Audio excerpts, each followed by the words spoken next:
It now gives me a great deal of pleasure to induct one of our nation's finest, Dr. Ellen Ochoa, into the Astronaut Hall of Fame.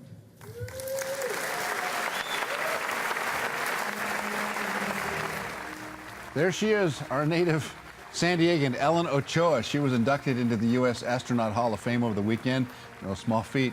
Dr. Ochoa graduated from Grossmont High School and San Diego State University. She was the first Hispanic woman in space and has flown 4 missions and has logged nearly 1,000 hours in orbit.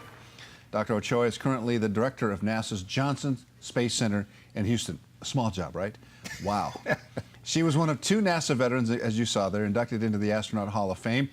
At that ceremony was KUSI contributor Mark Larson, also of 760 AM.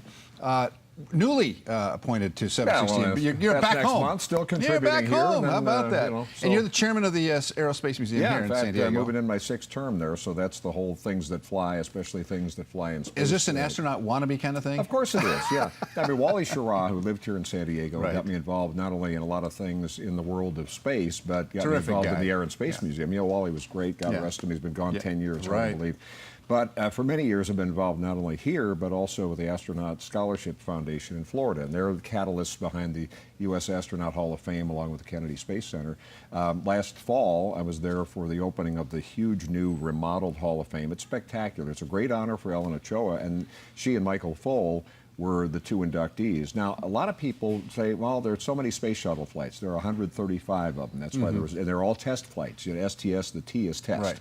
The last one was 135 back in 2011. So as SpaceX and Blue Origin and all these other private companies with some government assistance get going, it's important to honor those who've been pioneers. And here comes Ellen Ochoa, who got to the point you got to be, you know, have several years and be out of the actual astronaut corps for years.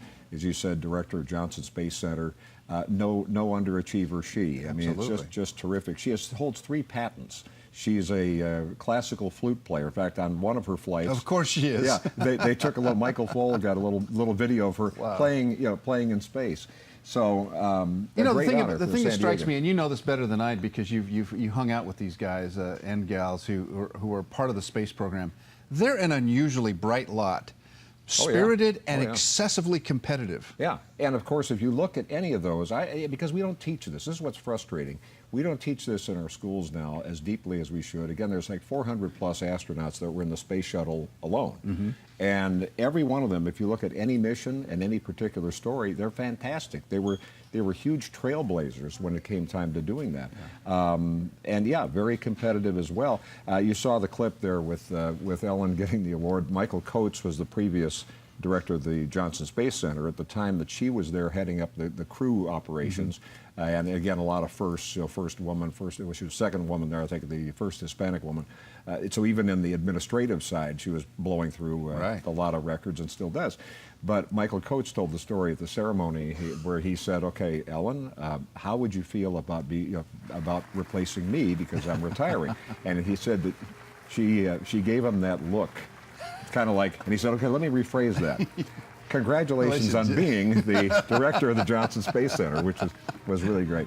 So it is really, it's an exciting event for space junkies, certainly, but it's a real important thing to teach this and to experience it, because this is where the jobs are. You look at San Diego, the whole STEM course, science, technology, engineering, math. That's what it's about, and that's what our museum there in Balboa Park is all about, too. But I think there's a resurgence in interest in technology and because SpaceX is doing amazing things. This is a big Southern California and California in general connectivity here. SpaceX certainly, but you have Lockheed Martin, you have Boeing. There's a lot of things over the next couple of years, depending on budgets, that will be that'll be pretty exciting. Now they just slipped one of the crew that was called the SLS mission. They slipped that now just last Friday, I think, to 2019. Again, a lot of competitive things going on there too. But once we get that going again, and it captures the imagination of the people, then that will help. So. I know what it was like for me. I still have the newspaper clippings from the Mercury program and the Apollo program and the Gemini program, all of that stuff. What was it like for you growing up with all of that? Oh, man, I was sitting in the Midwest because we came out in the covered wagons in 1976. Back in the day, my wife and I, when we were 7 when that happened. So, but as a kid, I watched all the space shots, and I would, I mean, all the way back to Mercury. I remember, you know, Alan Shepard going up as the first American in space for a whopping 15 minutes. After that, John F. Kennedy says, we will go to the moon before the end of the decade. Talk about audacious stuff and American exceptionalism.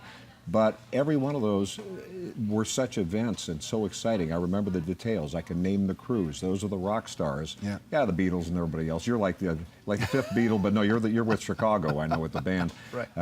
So to then to come to San Diego and meet Wally Schirra 20-some years ago and get plugged in. I worked with Gene Cernan, as you know, who passed away in January. I'm working with Eileen Collins on a lot of projects through my personal company. Jack Lausma, who was on the third space shuttle flight. Dave Scott, Apollo 15 and Apollo 9.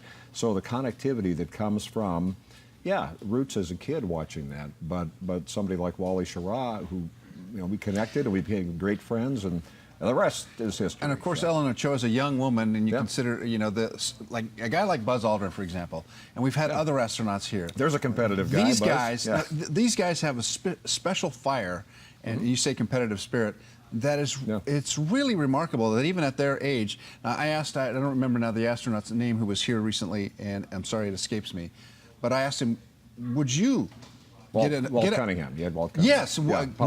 Would you get back in a spaceship today and go to Mars? And he said, absolutely. Yeah. If I was, if I could contribute in some way, and he knows he would, he would do it. Now keep in mind, on the shuttle program, like Ellen Ochoa, she was a mission specialist, and you go back to some of the things that they did with her. She was running the robotic arm and all kinds of other individual stories that people may not remember or not know that they know. And when you get into it, you go, that is really cool. Yeah. But early on, it was a lot of test pilots. A lot of, you know, Neil Armstrong was well known for what he did in X-15s.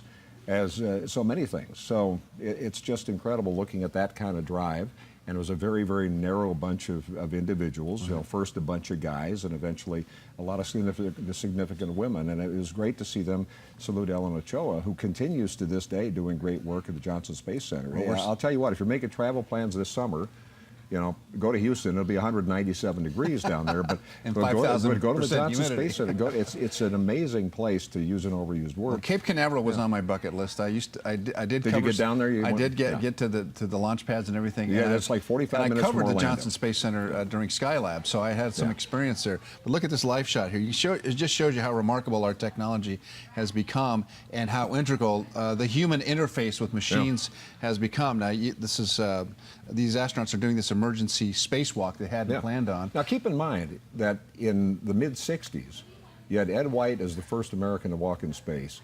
The second was my friend Gene Cernan, who on Gemini 9 almost died. He called it the spacewalk from hell. Tom Stafford almost had to just cut him off and let him go had that not worked well, because we didn't know what we didn't know. The Russians had learned all kinds of things, and obviously they weren't sharing information, so they didn't know about foot restraints and all this. So it would be a few minutes in space. Now we go to hours.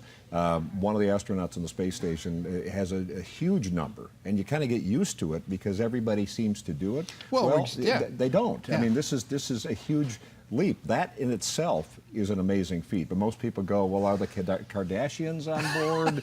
Can we make it kind of soon they'll have their own. Yeah, that'll be. I don't know. I look at Kardashian to Mars. I'd go for that. All right, our congratulations to Ellen Ochoa. Dr. Ochoa, congratulations. So great to have you as part of the San Diego family. And She's we're so working every day. Absolutely so proud of her. Mark Larson, thanks so much. We'll hear on the radio. When do you start at KFMB? June 5th. 760 AM 760. 10 to noon after the show, so I won't compete. Excellent.